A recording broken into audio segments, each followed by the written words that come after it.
slow, so is in the front line, the Reckless on the flank. The AD carry coming to party. Memento gets a little bit of damage down, but Blanc need to teleport in soon because Caps just gonna jump in. Surprise, says Caps! The best shot that you have to come back. Best shot to watch Selfie get one. Now diving back forward. Kise doesn't use the chains, didn't use the Everfrost. And it goes back, there's the chains. I definitely think LeBlanc deserves an update. I think she is obviously an old champ from season 1.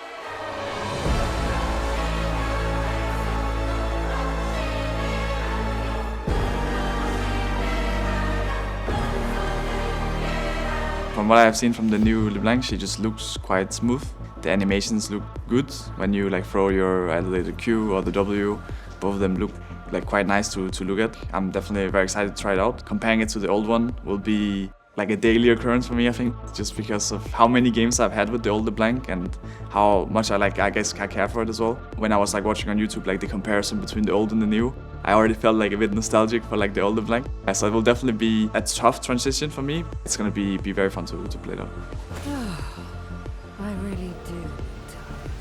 The new twist they're taking on LeBlanc and how they want to portray her, whether it be maybe in the next season of Arcane or in a lot of the cinematics and stuff like this. I think they want to take her to the cinematic level. I think they wanted to do some changes to her, which I think it was worth it. My service.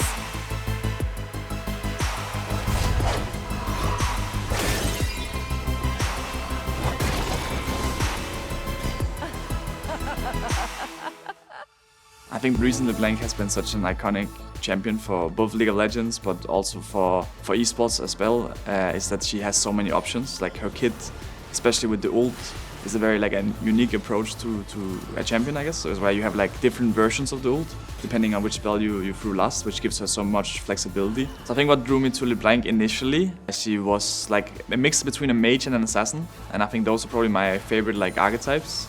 I think even now, 14 years later, she really held up. So it's definitely been a crazy champ. I think for me, some of my most memorable moments would probably be winning against Fnatic in 2020 summer. It was definitely a very fun time. Definitely felt good to win the finals of such an important split with LeBlanc as my main champion. Whippo ticking down and Cap's gonna be dominating now. Nemesis tries to leap back. Still has a Hexdrinker shield, but Cap's now just hunting for blood. This is a very big LeBlanc. I don't know how many Magi stacks she has, but more than enough to one-shot anybody who steps forward. I think for me, LeBlanc has always been there. It's a champ that I've been playing a lot, especially in the early years of 2017, 2018, 2019, 2020. She was always there as one of the go-to champs, and whenever there was any problems, she would help me out a lot. So I think my favorite moment with LeBlanc in competitive would probably be with February actually. Obviously there's been a lot of cool LeBlanc plays throughout the years, but I think the most memorable for me was definitely watching Fnatic at Season 5 Worlds. I think it was Flash W ult.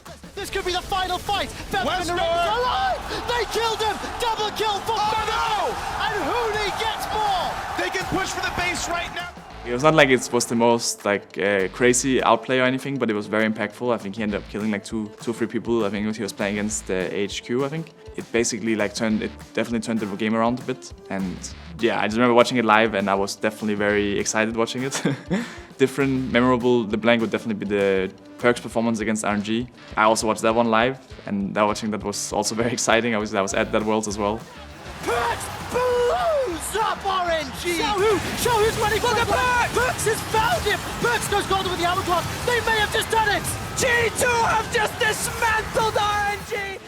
I guess EU LeBlancs, I like watching. There's a lot of competition for LeBlanc. I think so many pro players really love playing LeBlanc, and I think a lot of them are very, very good at it. Historically for me, the best LeBlanc would probably be maybe Faker, just because he was always very, very strong on it. And I remember especially back in the day, there was so much hype around his undefeated spree on LeBlanc, and when he finally lost to EDG, when they had this whole LeBlanc counter strat, there was just so much hype around this whole situation and his LeBlanc. So Faker has never lost with LeBlanc on the competitive stage. 1500, it is going to go over to clear. Down goes Faker! They take down Faker immediately! But yeah, there's just a lot of very good LeBlancs. I would definitely recommend LeBlanc to anyone trying to climb the ladder. In general, she has done very well for me. Throughout many years, she's always been maybe the top 5 most played in every year, and sometimes she might be even higher, sometimes she might be my most played. definitely my most played overall in solo queue. So I've definitely used her to climb up a lot throughout the years. And if anyone wants to reach Challenger or just get a little bit higher on the ladder, I definitely think LeBlanc can be the game changer. It wouldn't be bad if she also got a little bit of help, like please Riot, buff her a little bit.